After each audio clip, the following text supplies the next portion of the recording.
Shalom, shalom, bien-aimés dans le Seigneur. Nous sommes dans la joie de pouvoir réellement nous retrouver et partager la parole du Seigneur. C'est lundi. Et comme tous les lundis, c'est votre émission Louons l'Éternel. Une émission qui vous est présentée par votre serviteur, le pasteur Philippe Mukingi. Une émission qui nous permet de pouvoir réellement partager la parole sur base des cantiques. Une émission qui nous permet de comprendre comment louer, célébrer l'Éternel. Une émission qui nous permet de pouvoir adorer en esprit et en vérité. Une émission qui nous permet de pouvoir nous attacher au Seigneur au travers les cantiques. Que le Seigneur vous soit très favorable, que le Seigneur vous bénisse, que le Seigneur puisse vous accorder toutes les bonnes choses, que le Seigneur puisse vous donner ce qui est nécessaire au quotidien de tous les jours, que le Seigneur puisse vous accorder réellement la force, la santé, la joie, la paix, la tranquillité, que le Seigneur puisse vous donner le succès, la victoire, parce qu'il est le Dieu qui accompagne son peuple, le Dieu qui accompagne chacun de nous dans le nom précieux et glorieux de notre Seigneur Jésus. Nous sommes dans la joie de pouvoir réellement partager cette parole. Nous sommes dans la joie de pouvoir demeurer, n'est-ce pas, avec vous. Nous sommes dans la joie de pouvoir partager ce qui est réellement la parole de notre Dieu. Que l'Éternel vous soit très favorable, que l'Éternel vous bénisse, que l'Éternel puisse vous accorder toutes les bonnes choses. Nous saluons tous les bien-aimés qui nous suivent au travers réellement le monde entier, tous ceux qui sont euh, véritablement attachés à cette émission, qui nous soutiennent par leur participation, qui soutiennent réellement les chantres au travers leur argent, qui soutiennent l'émission. Que le Seigneur vous bénisse, que le Seigneur vous soit très très favorable. Ceux qui sont en train de soutenir réellement les actions que nous faisons au travers le fait qu'ils s'abonnent à notre chaîne YouTube. Que l'Éternel Dieu vous bénisse et nous vous prions de pouvoir réellement voilà, partager les vidéos et aimer les vidéos afin que d'autres personnes puissent avoir la possibilité d'écouter les choses qui vous bénissent. Que l'Éternel, notre Dieu, puisse véritablement accorder ses faveurs à tout un chacun de nous. Que Dieu puisse se souvenir de tous les sacrifices que vous faites. Que le Seigneur puisse réellement vous accorder toutes les bonnes choses. Salutations à tous les bien-aimés.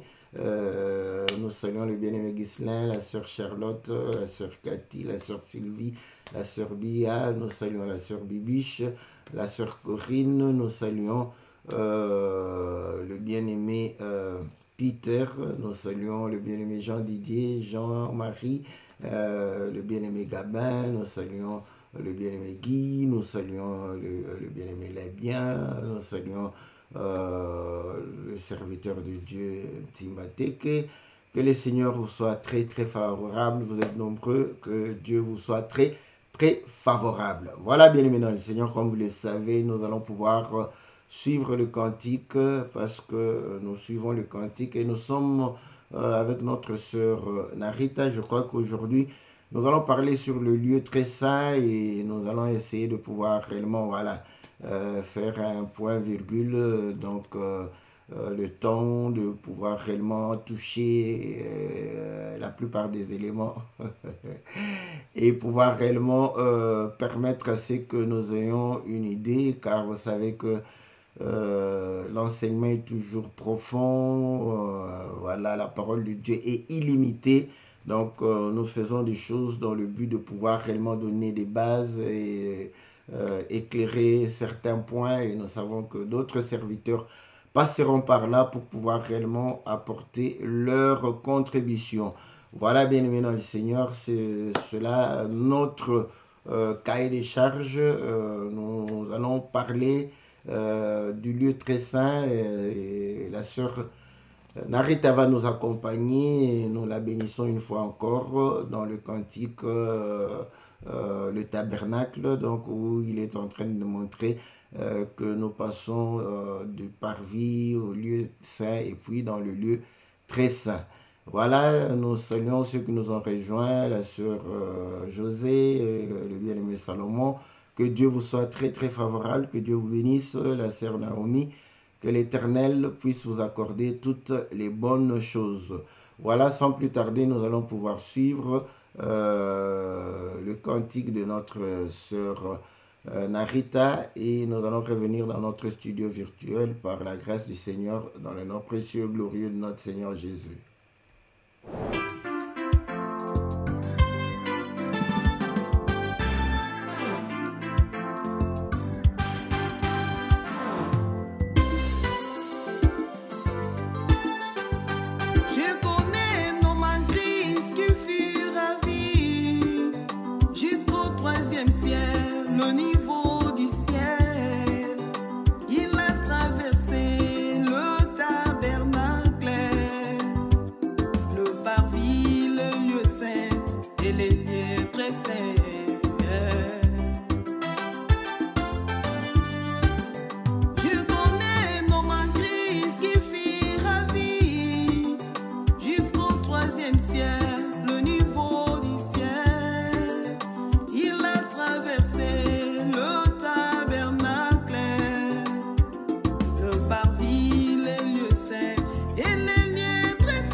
Voilà, bien-aimés dans le Seigneur, nous revenons dans notre studio virtuel pour pouvoir réellement partager la parole du Seigneur. Nous bénissons la sœur Narita qui a chanté les tabernacles et qui nous montre comment le parcours que nous devons faire venant du dehors de la maison, en allant dans la maison de l'Éternel, dans les parvis de notre Dieu, afin de pouvoir réellement euh, être des hommes justes et de pouvoir se repentir, de pouvoir réellement se conformer à la mort et à la résurrection du Seigneur afin de pouvoir adorer Dieu dans le lieu saint et pouvoir communier, fraterniser, et être éclairé, pouvoir recevoir réellement la lumière de la part du Seigneur. Voilà, maintenant, elle nous a chanté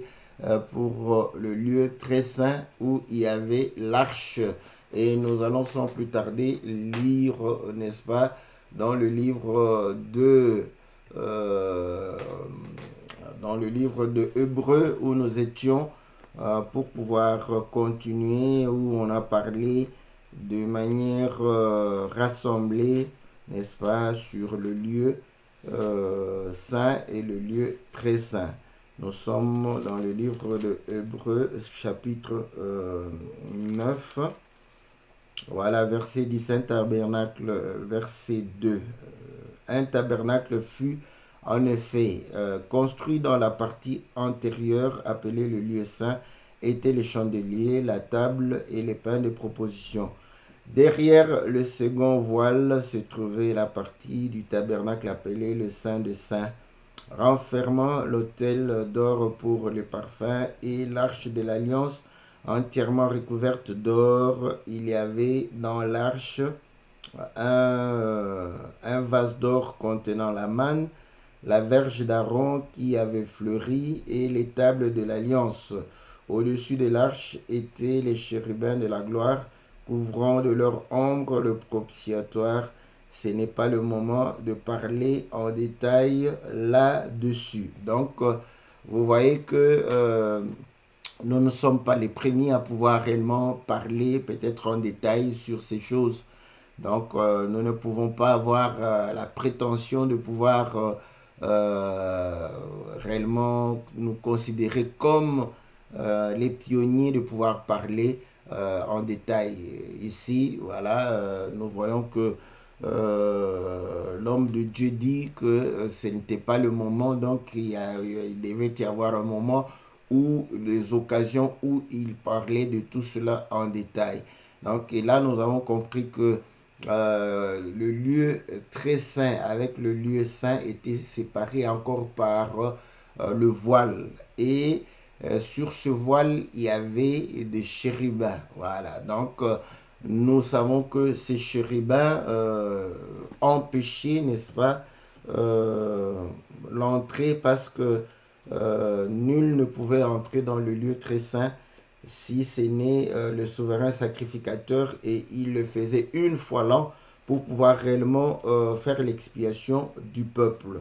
Et là, nous comprenons que les Écritures nous montrent que la séparation du lieu saint avec le lieu très saint était réellement fait par le rideau. Donc, bon, je lis un peu l'écriture dans le livre d'Exode chapitre 26. On dit ceci, voilà.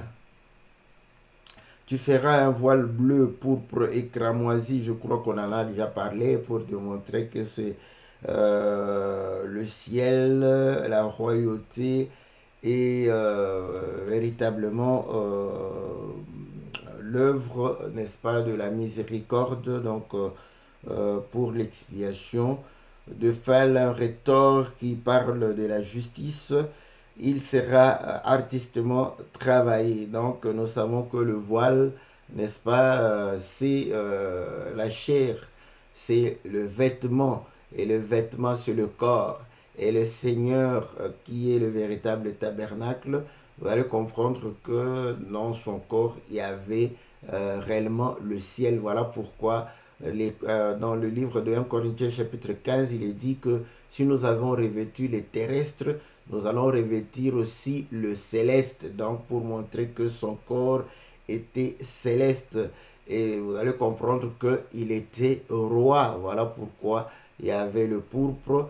Et il est venu pour pouvoir réellement expier le péché du peuple. Il y avait de la cramoisie. Et vous allez comprendre que c'est enfin de pouvoir nous justifier. Et c'est là où nous avons le fin lin.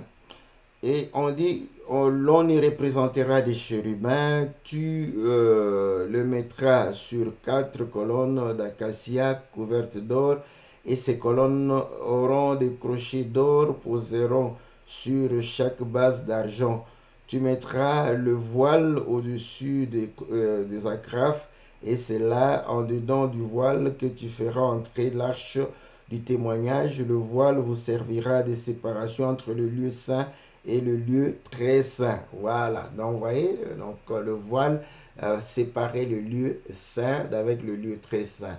Et dans le lieu saint, on y entrait tous les jours parce que il y avait le service à pouvoir faire, il y avait le chandelier qu'on devrait entretenir et puis allumer les lampes du soir au matin. Donc on avait accès, n'est-ce pas, dans le lieu saint, mais la catégorie des personnes qui avaient accès dans le lieu saint, ce sont des personnes qui ont été lavées parce que Moïse les a lavés, donc ils ont reçu le baptême pour la purification de leurs péchés.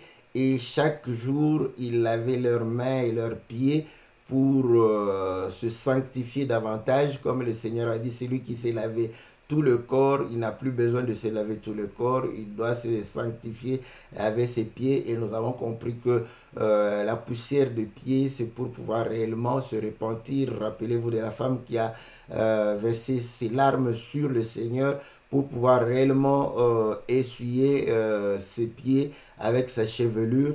Donc nous comprenons que ces personnes-là, ce sont ceux-là qui sont invités à la table du Seigneur. Et lorsqu'ils sont invités à la table du Seigneur, nous comprenons qu'ils mangent une nourriture qui est éclairée, parce que ce n'est pas une nourriture qui est encore dans l'obscurité. Et nous avons compris que la manne était une nourriture que les hommes ne comprenaient pas, dont ils n'avaient pas la lumière, mais il fallait éclairer, n'est-ce pas, et pouvoir réellement manger à la table du Seigneur. Et ainsi, nous avons compris que là, c'était le lieu où tous les sacrificateurs y entraient. Mais pour l'expiation du péché du peuple, il fallait que le souverain sacrificateur entre une fois l'an, n'est-ce pas, dans le lieu très saint, et non seulement qu'il y entre, qu'il puisse apporter le son afin de pouvoir expier le péché du peuple. Et il allait en présentant les sacrifices pour lui et pour le peuple. Donc on a déjà parlé de toutes ces choses. Ce qui nous intéresse aujourd'hui, c'est pour que nous puissions pouvoir comprendre quelques éléments, n'est-ce pas, qu'il y a dans l'arche. Donc, Hébreu chapitre 10, si je ne me trompe pas, vous allez voir que, comme nous avions dit qu'il y avait des chérubins, et ces chérubins-là empêchaient qu'on puisse entrer dans le lieu très saint. Et Hébreu chapitre 10 nous dit ceci, que le voile était la chair de notre Seigneur Jésus. Donc, c'est, voilà,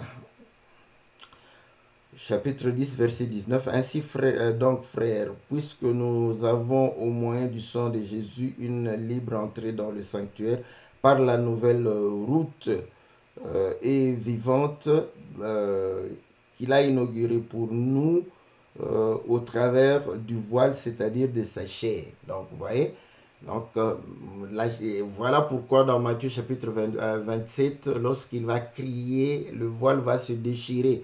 Et là, le Seigneur va mourir. Donc, nous comprenons que ceci démontre la mort du Seigneur Or, écoutez, le Seigneur est venu, la Bible dit, la parole était, au commencement était la parole était avec Dieu, la parole était Dieu. Cette parole s'est faite chair. Et nous avons compris que Dieu qui est parole était caché, n'est-ce pas, dans la chair de Jésus.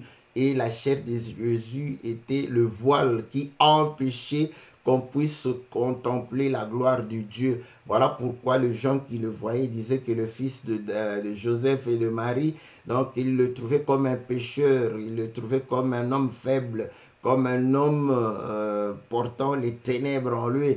Mais et pourtant, comme Colossiens le dit, en lui habita corporellement toute la plénitude de Dieu. Donc nous comprenons que maintenant, pour que nous puissions avoir la révélation, l'accès à la divinité de notre Seigneur, il a fallu qu'il puisse mourir à la croix. Voilà pourquoi lorsque Paul dit que si nous avons connu Christ selon la chair, nous ne le connaissons plus de cette manière. Ainsi, nous connaissons Christ comme étant réellement le divin qui avait porté le corps pour pouvoir porter nos péchés et nous sauver. Donc c'est au travers le déchirement du voile, nous comprenons que quand on enlève cet aspect charnel du Seigneur Jésus, nous accédons à sa divinité. Et l'Écriture dit que Dieu a réconcilié, n'est-ce pas, le monde avec lui-même au travers l'œuvre de la croix. Donc, ça, c'est pour nous permettre de pouvoir réellement communier avec le Seigneur. Or, l'Écriture dit que celui qui s'attache avec le Seigneur forme un même esprit. Donc, nous comprenons que lorsque nous devons nous attacher au Seigneur, pour que nous puissions nous attacher, l'Écriture démontre qu'il a ouvert, n'est-ce pas, la route pour que nous puissions aller et communier. Donc, vous comprenez, pour aller communier, il a fallu que lui puisse déchirer la chair. Or, en déchirant sa chair, il crucifie aussi la nôtre. Voilà pourquoi il a été accompagné par deux brigands, n'est-ce pas? Une personne qui devrait normalement manifester le péché et une autre personne devrait manifester la repentance. Donc là, nous comprenons que l'homme charnel a été crucifié et l'homme spirituel a été réellement celui qui devrait communier. Voilà pourquoi il a dit, souviens-toi de moi. Et le Seigneur dit, cette nuit même, nous allons communier, nous allons être ensemble. Voilà pourquoi vous allez comprendre que l'œuvre de la croix nous permet de pouvoir nous attacher au Seigneur, de pouvoir réellement nous former un même esprit avec le Seigneur. Mais qu'est-ce qui nous empêchait de former un même esprit avec le Seigneur? Romains chapitre 7 le dit que c'est la chair, notre chair qui empêchait, parce qu'on appréciait bien la loi spirituelle, mais on était incapable de pouvoir réellement nous attacher à cette loi. D'où vous allez comprendre que c'est par l'œuvre de la croix que notre chair est aussi anéantie, comme Paul était en train de faire la prière, qui va me délivrer de ce corps du péché. Et nous comprenons que c'est au travers l'œuvre de la croix que nous sommes délivrés du corps, nous anéantissons la chair pour que l'esprit puisse véritablement s'attacher, n'est-ce pas, au Seigneur, et que nous puissions avoir le même sentiment, que nous puissions avoir la même lumière avec le Seigneur et que nous puissions marcher en communion avec le Seigneur. Et ainsi, vous allez comprendre que lorsque nous participons à cela, nous allons pouvoir réellement contempler la gloire du Seigneur. Et contempler la gloire du Seigneur, c'est entrer dans le lieu très saint et voir l'arche. Et c'est ce que, bon, Paul, pour ceux que c'est le style de Paul, donc nous disons qu'il nous amène là pour nous dire que voilà, dans le lieu très saint, il y avait l'arche. Et il nous amène même dans l'arche pour comprendre que l'Écriture démontre que la sagesse que nous sommes en train de pouvoir réellement prêcher aujourd'hui, c'est une sagesse que l'œil n'a point vue, que l'oreille n'a point entendue, qui n'est pas montée dans le cœur de l'homme, mais que seul l'Esprit de Dieu qui sonde les profondeurs. Vous voyez comment l'Esprit de Dieu, il n'y a que le souverain sacrificateur qui devrait aller là-bas, mais on nous amène pour montrer que dans l'arche, il y avait, n'est-ce pas, un vase d'or, contenant la manne, et il y avait la verge d'Aaron qui avait fleuri, il y avait, n'est-ce pas, la table, les deux tables de l'Alliance, et au-dessus, il y avait les chérubins. Et là, nous avions déjà expliqué une fois pour démontrer que normalement, l'arche est transportée, n'est-ce pas, par 4 sacrificateurs. Donc, si nous lisons dans le livre de Exode au chapitre, je crois, 25, si je ne me trompe pas, n'est-ce pas, à partir du verset 10 jusqu'au verset 22, on va parler de la description de l'arche, qu'il fallait pas mettre des anneaux pour pouvoir mettre le bois et permettre aux 4 sacrificateurs de transporter l'arche. Or, nous savons que l'arche, c'était la présence de Dieu. Et lorsque vous lisez dans Ézéchiel chapitre 1, vous allez voir que le trône de Dieu était transporté par 4 chérubins. Donc, vous voyez, au ciel, ce sont des chérubins. Sur la terre, ce sont les sacrificateurs qui transportent, n'est-ce pas, l'arche. Voilà pourquoi vous allez comprendre que cette arche, n'est-ce pas, il y a 4 qui le transportaient, mais lorsque nous sommes dans le tabernacle, nous avons 2 chérubins sur le propitiatoire. Ouais. Et 2 chérubins, n'est-ce pas, sur le voile. Et quelqu'un va me dire aussi, il y avait des chérubins sur... oui, ça c'est bien. J'aime ça. Mais lorsque vous partez de parvis, n'est-ce pas, vous entrez, vous allez comprendre que quand vous êtes dans le lieu très saint pour arriver dans l'arche, c'est lui qui avait l'autorisation de pouvoir une seule personne. Là, il allait rencontrer, voir 4 chérubins. Donc, les 2 qui étaient sur le voile, n'est-ce pas, qui séparaient le lieu très saint avec le lieu saint. Donc, et les 2 qui étaient sur le propitiatoire. Bon, maintenant, les autres chérubins qu'on avait dessinés là-bas, c'est bien. Vous savez, j'aime bien notre évangile parce que, mais ce que je reproche à des frères, c'est-à-dire, au lieu d'apporter une lumière en complément, généralement, parfois, on aime apporter la lumière en contradiction. Ça, c'est ce que je n'aime pas beaucoup. J'ai nos frères. Mais moi, j'en profite de ces contradictions parce que je fais de ces contradictions de complément, n'est-ce pas, pour pouvoir comprendre que c'est de cette manière que nous devons ajouter la connaissance pour pouvoir aller de l'avant. Donc, l'arche, c'était la gloire même de Dieu. Voilà. Donc, quand vous lisez dans le livre de 1 Samuel, chapitre 4, vous allez voir que lorsqu'on a amené l'arche, n'est-ce pas, dans le camp, dans le champ de bataille, donc le peuple a exalté de joie et les Philistins étaient réellement dans la crainte parce qu'ils ont dit que Dieu, le Dieu d'Israël, est venu dans le champ de bataille. Donc ça, c'était pour montrer que non, effectivement, il y aurait victoire. Oui, vous allez comprendre que quand Emmanuel est descendu, donc nous tous nous avons dit qu'il est venu dans le champ de bataille. Le Seigneur a porté la chair, n'est-ce pas? Il est venu dans le champ de bataille pour pouvoir réellement nous donner la victoire. Voilà pourquoi lorsque il est venu, tout le monde s'attendait à ce qu'il puisse les libérer, n'est-ce pas, des mains des Romains. Et vous savez même que Caïphe craignait, il disait non, non, non, non, non, non, non, il y a risque que tout le monde aille vers lui et voilà, le pouvoir de Rome puisse se sentir menacé et que nous puissions subir les représailles. Donc vous allez comprendre qu'il était descendu comme l'arche dans le champ de bataille. Mais curieusement, vous voyez comment Dieu gagne d'une manière subtile. Voyez, parce que la bataille n'était pas en réalité une bataille charnelle. Voyez, eux, pendant qu'ils croyaient que c'était la bataille charnelle, c'était la bataille spirituelle, donc la bataille des dieux. Voilà pourquoi quand l'arche est venue,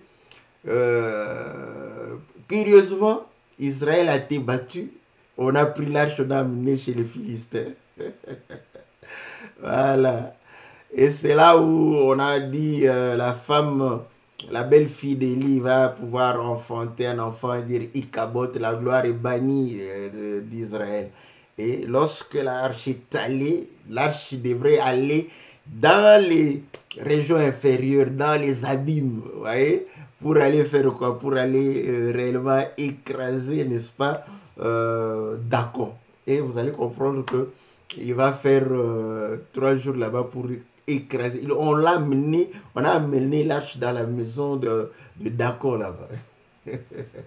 Et ils vont trouver D'accord la tête écrasée parce que vous allez comprendre que le Seigneur devrait écraser, n'est-ce pas, la tête du serpent. Donc vous comprenez que euh, lorsque le Seigneur a porté la chair, il va pouvoir réellement mourir pour pouvoir nous donner la victoire. Voilà pourquoi nous aussi, aujourd'hui, nous avons la victoire de la même manière. Ce n'est pas sur le plan charnel, c'est sur le plan spirituel. Or, sur le plan spirituel, la chair semble souffrir, la chair semble être défaite, n'est-ce pas? Cependant, nous avons la victoire. Voilà pourquoi dans Romains chapitre 8, il est écrit qu'on nous amène comme des brebis muettes, n'est-ce pas, devant ceux qui nous tondent. Mais dans tout cela, nous sommes plus que vainqueurs. Ouais, nous sommes plus que vainqueurs lorsque nous laissons, n'est-ce pas, être maltraités sans pour autant ouvrir la bouche, mais en rendant le bien, n'est-ce pas, contre le mal qui nous est fait. C'est là où nous avons notre victoire. Voilà, donc là nous comprenons que le Seigneur nous amène, n'est-ce pas, à pouvoir triompher, n'est-ce pas, de la chair, parce que il va anéantir, n'est-ce pas, D'accord. Et là, vous allez comprendre maintenant, la victoire appartient à l'Éternel. Il a commencé à faire souffrir les Philistins des hémorroïdes. Ils ont souffert. Ouais, il les a frappés. L'arche, il les a frappés. Là, certainement. Donc, la chair a subi, n'est-ce pas? Donc, c'est là où vous allez comprendre que, effectivement, Dieu, au milieu de nous, il va anéantir la chair, il va faire souffrir, mortifier la chair.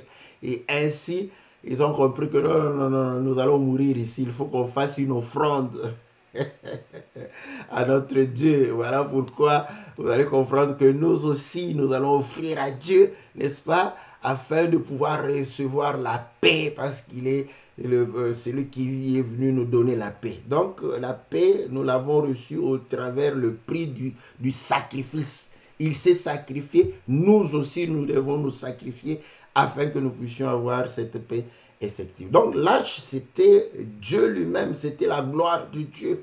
Voilà. Donc, nous allons comprendre que lorsque nous avons accès dans le lieu très saint, nous allons contempler la gloire de Dieu. Voilà. Si tu crois, tu verras la gloire de Dieu. C'est ça, voir la gloire de Dieu. Bon, beaucoup de gens, quand ils ont des voitures, des maisons, une belle femme, de beaux enfants, un beau travail, ils croient qu'il a vu la gloire de Dieu. Voilà, voilà. Quand vois, tu vois Dieu, vous voyez, tu vois sa gloire. Écoutez, pourquoi nous devons voir la gloire de Dieu? C'est pas pour que nous puissions avoir des voitures, ou que nous puissions avoir des maisons. Écoutez ce que l'Écriture dit, n'est-ce pas, dans le livre de 2 Corinthiens chapitre 3.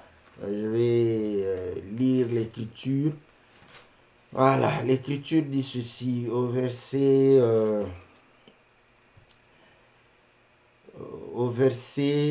voilà, au verset 15. Jusqu'à ce jour, quand on lit Moïse, un voile est jeté sur leur cœur. Mais lorsque les cœurs se convertissent au Seigneur, le voile est ôté. Or, le Seigneur, c'est l'Esprit. Et là où est l'Esprit du Seigneur, là est la liberté. Nous tous qui, le visage découvert, contemplons comme dans un miroir la gloire du Seigneur, nous sommes transformés à la même gloire, de gloire en gloire, comme par le Seigneur l'Esprit. Voilà. Quand tu crois, tu verras la gloire de Dieu et cette gloire va te transformer en la même gloire. Donc tu seras l'image du Seigneur. Tu vas refléter la nature de Dieu. C'est ça, voir la gloire de Dieu. Celui qui a vu la gloire de Dieu va rayonner sur son visage, comme Moïse avait vu la gloire de Dieu et cette gloire était sur son visage. Tu verras la gloire de Dieu et cette gloire va rayonner. Ceux qui ne connaissent pas Dieu verront la gloire de Dieu sur toi. Bon, comme tu veux que je puisse te consoler, tu auras des biscuits, des bonbons, des gaufres, des chocolats. Voilà, que le Seigneur te soit favorable. Parce que là, quand je dis comme ça, tu es content de manger les bonbons et les biscuits. Mais ce qui est important, c'est que cette gloire soit réellement sur ta face. Donc, vous voyez, l'objectif, c'est d'entrer et de voir réellement l'arche qui est la gloire de Dieu. Et de pouvoir connaître le Seigneur. Voilà. Et ainsi, vous allez comprendre que comme le Saint-Esprit sonde les profondeurs de Dieu, vous voyez les profondeurs. Donc, il faut aller dans l'arche pour pouvoir connaître. Et dans l'arche, quand nous allons, nous voyons un vase. Et nous savons que le vase, c'est un corps. Et Paul le dit, que nous portons le trésor. Vous voyez, pour Paul, il dit ceci. Il dit ceci au verset 2 Corinthiens chapitre 4. Il dit ceci au verset 7. Nous portons ce trésor dans des vases de terre, afin que cette grande puissance soit attribuée à Dieu et non à nous. Vous voyez pourquoi Dieu a pris l'or, a pris ce qui a de prix. Il va mettre sur des vases de terre. Vous voyez pourquoi nous portons la chair corruptible? Pour que la gloire revienne à Dieu. C'est pourquoi nous conseillons tous les... Vous voyez, aujourd'hui c'est difficile. Hein? Au nom du fait qu'on soit respecté, au nom qu'on soit honoré, on ne veut plus rendre gloire à Dieu. Ça, c'est un piège de l'ennemi. Les gens veulent être honorés. Les gens veulent être respectés. Tu veux être respecté, c'est simple comme bonjour papa, bonjour maman. Respecte les gens. Ils te respecteront. Tu veux être honoré, honore les gens. Ils vont t'honorer. Ce n'est pas en leur disant que je suis supérieur à vous, vous m'appartenez, je vous ai engendré, vous devez m'écouter. C'est là où ils vont te respecter. Non, là tu fais des hommes de Dieu, les hommes et les femmes, les femmes de Dieu, tes prisonniers.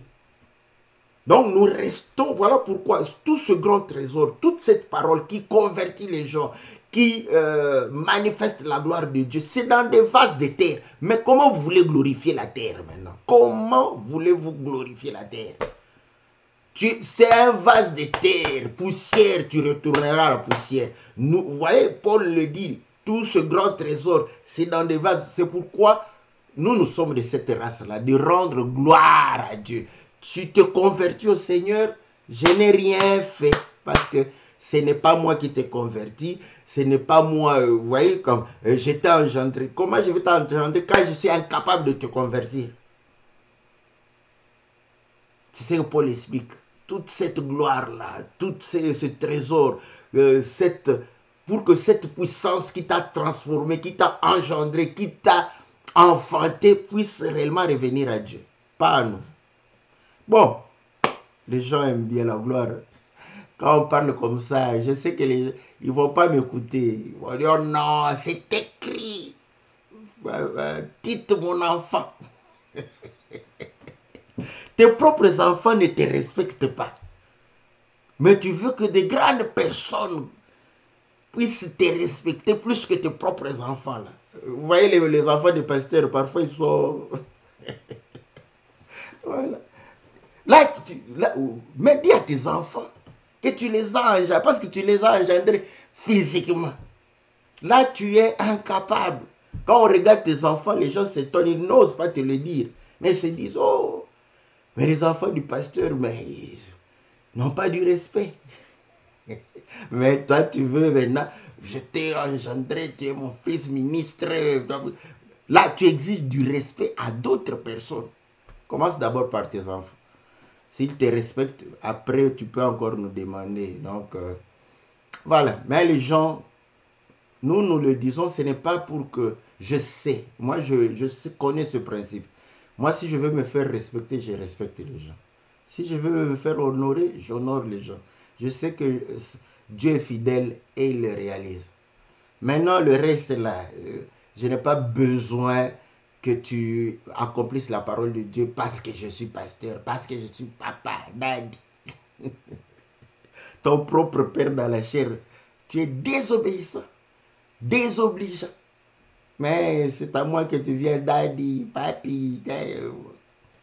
Bon, là, je donne raison à Monsieur Lafontaine. Les flatteurs vivent aux dépens de ceux qui les écoutent. Voilà, bon, nous continuons. Donc, vous voyez, c'est la différence. Mais là-bas, nous voyons que le corps, c'est le vase est d'or, c'est de la divinité. Voilà. Mais ce vase d'or contient quoi? Contient la manne. Or, la manne était périssable. Vous savez que ça ne pouvait pas passer un jour. Gloire au Seigneur. Mais vous allez comprendre que la manne du 6e jour va pouvoir passer, n'est-ce pas, jusqu'au 7e jour, au jour du repos. Voyez?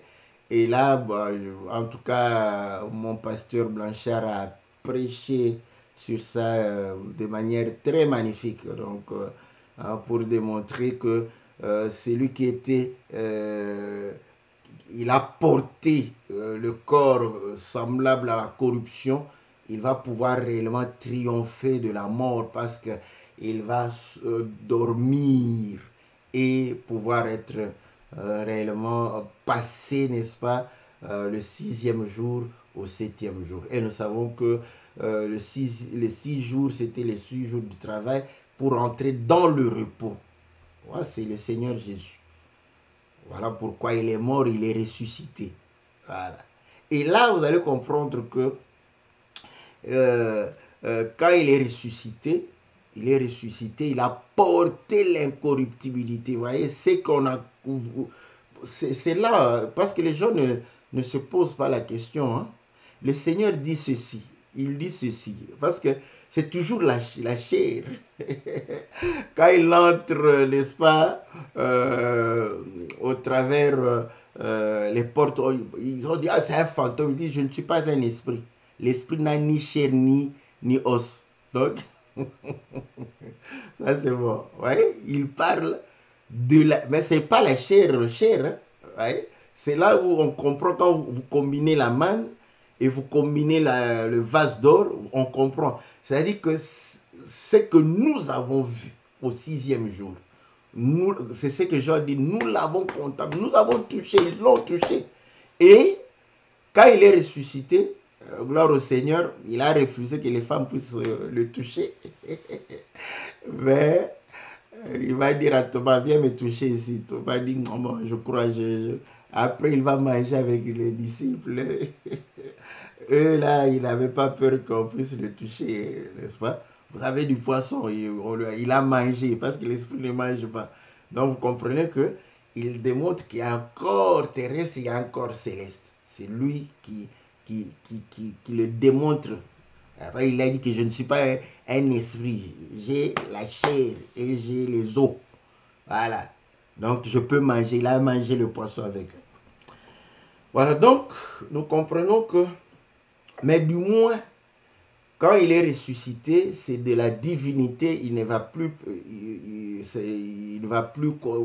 comment mourir ni connaître la corruption. Donc, c'est véritablement l'incorruptibilité. Là, c'est cette nature, n'est-ce pas, de l'incorruptibilité. Voilà pourquoi, vous voyez, la manne qui était périssable dans l'arche, cette manne n'est plus périssable. Cette manne a traversé des générations. Donc, c'est là, c'est Christ, n'est-ce pas, crucifié et ressuscité. Voilà pourquoi nous prêchons la divinité de Jésus.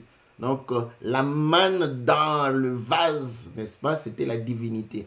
Et vous allez comprendre que c'était une mesure d'Homère. Et la mesure d'Homère, c'était la mesure pour une personne. Donc, une homère, un homère blanc, voilà, un homère, un chiffre, un chiffre, homère, était pour une personne. Donc on peut faire que, voilà, un homère, c'est égal à une personne.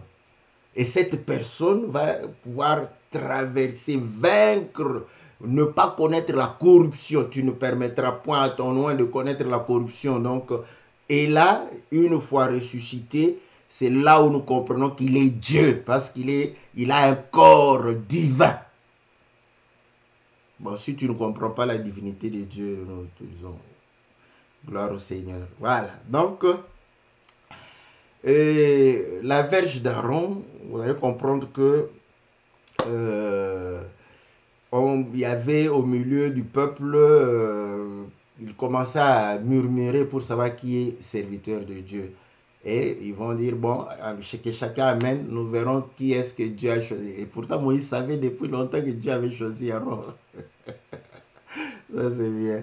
Ouais, parfois, Dieu fait des scénarios. Moïse savait parce que Dieu lui avait dit que voici ton frère Aaron sera ta bouche. Il le savait que c'était lui que Dieu avait choisi. Bon, il dit, ok, il n'y a pas de problème. Bon, on va voir qui Dieu a choisi. Venez avec vos verges. Et c'est la verge de celui qui fleurira, c'est celui-là qui... Donc, il savait que ces verges-là sont de bois mort. Voilà. Donc, vous allez comprendre que on a coupé ce bois, on l'a extirpé. Voilà pourquoi un homme de Dieu, c'est un homme qui est séparé, n'est-ce pas, du monde. Mais quand on te coupe, on te sépare du monde, tu dois mourir. Voilà. Un homme qui n'est pas passé par la mort, c'est dangereux parmi le peuple de Dieu.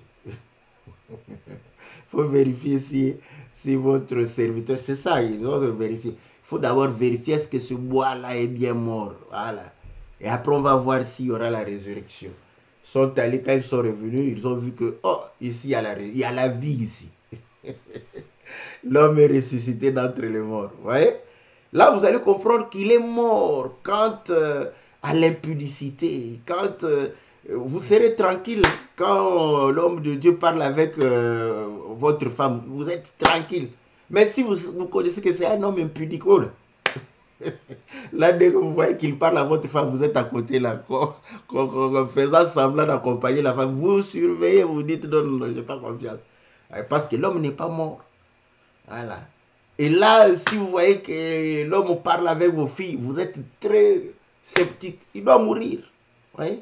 De telle sorte que nous puissions avoir confiance en lui parce qu'il n'est pas un homme charnel, c'est un homme spirituel. L'homme qui a reçu la vie du Seigneur.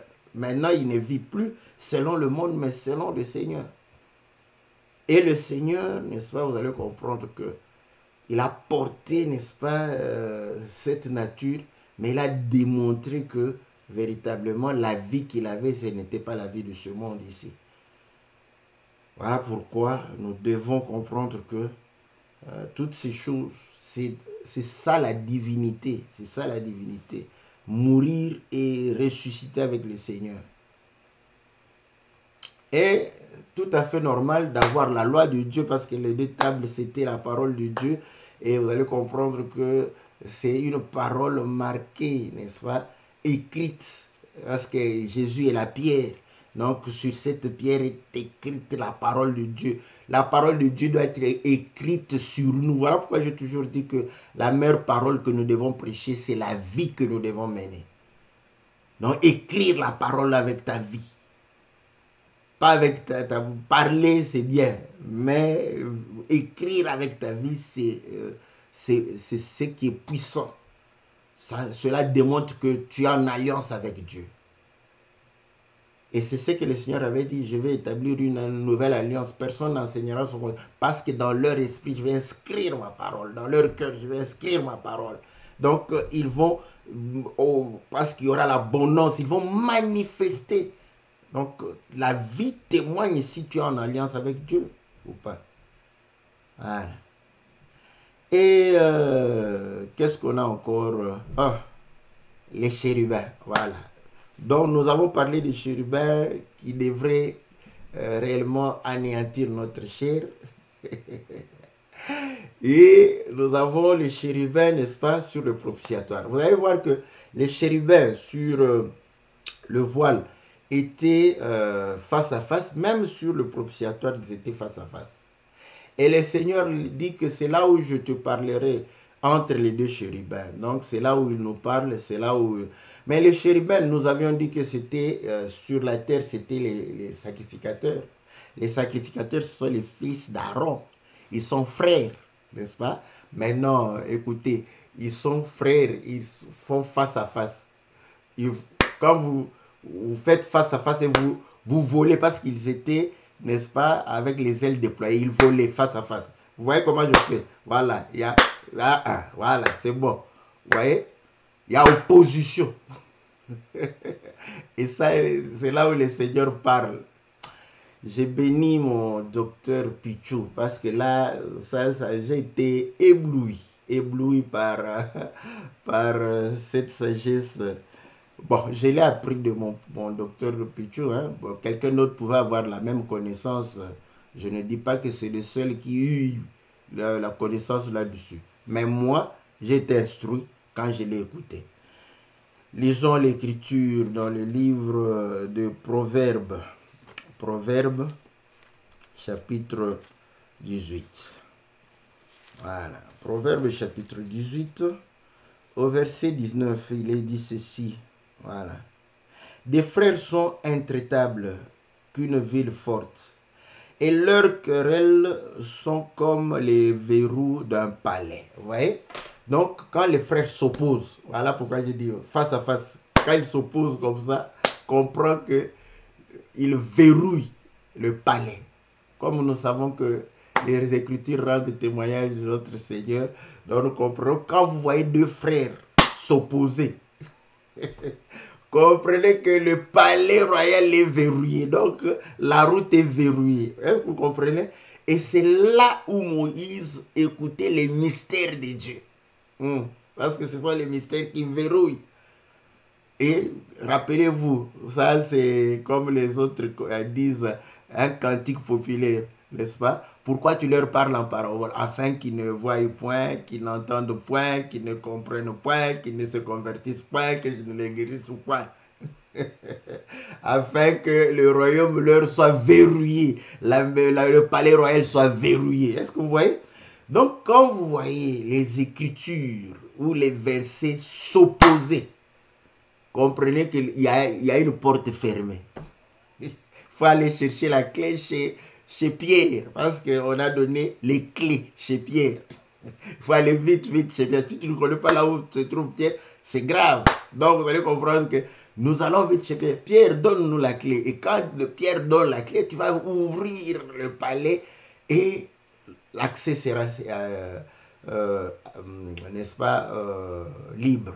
Donc vous allez voir que là, nous comprenons que, comme chez Jacob, il a vu les anges monter et descendre et il a entendu la voix de Dieu. Et le Seigneur dit à Nathanaël, désormais vous verrez les anges monter et descendre sur le Fils de l'homme. Et c'est là où je dis, quand vous voyez les anges monter et descendre, là, il dit, le royaume des cieux est semblable à une femme. Comprenez que les anges, il y a les anges qui sont montés, qui sont descendus. Ça, c'est bien. Et là, Pierre vient lui dire, mais pourquoi le royaume nous est fermé comme ça? On a besoin de l'explication. Et le Seigneur dit, ah, vous aussi, vous n'avez pas d'intelligence pour pouvoir comprendre ces choses. Voilà comment les choses de Dieu. Pourquoi? Parce qu'il verrouille pour la chair. Parce que la chair ne peut pas entrer là-bas. Dans le royaume, la chair et le sang. Donc, voilà pourquoi la parole qui sort doit écarter la chair et le sang. Pour que l'esprit se nourrisse. Voilà. Donc, vous voyez déjà, c'est dans l'opposition, c'est dans la contradiction que les mystères de Dieu, les oracles de Dieu sont réellement. J'aime, voilà, vous savez, les sujets où il y a contradiction, c'est là où nous prenons de la hauteur. C'est là où on est fier de cet évangile. Bon, quand il n'y a pas de contradiction, voilà, vous allez comprendre que C'est bien. Hein, parfois, vous voyez, ils vont t'appeler oiseau de basse-cour. Parce que là où il n'y a pas de contradiction, c'est pour les oiseaux de basse-cour. C'est là où nous régnons. Vous voyez, voilà. Donc, vous allez comprendre que le Seigneur, n'est-ce pas, démontre à suffisance que c'est au travers le mouvement des anges que la parole est annoncée. Voilà pourquoi vous allez comprendre que les anges sont des messagers. Hein, voilà, donc je crois que on a abordé presque tout. Hein. Donc, vous comprenez que le Seigneur vous soit très très favorable. On ne finira jamais l'enseignement. Donc, écoutez les hommes de Dieu, les grâces différentes, n'est-ce pas voilà. Bon, quelqu'un m'a dit, mais pourquoi tout le monde veut enseigner et donner... Oui, c'est normal, ce sont les marques, c'est comme ça que les marques de la façon dont nous prêchons la parole. Pourquoi? Parce que si tu ne fais que... J'exhorte les pasteurs, hein, parce que les pasteurs, ce sont des vrais exhortateurs. Si vous ne faites que l'exhortation, ne soyez pas jaloux qu'on apprécie les docteurs, qu'on apprécie les prophètes, parce que le peuple qui a déjà compris que voler c'est mauvais, insulter quelqu'un imbécile c'est mauvais. Quand tu lui répètes ça, il vient, il dit, ben, on m'a fait passer le temps. Je pouvais rester à la maison et méditer moi-même la parole de Dieu.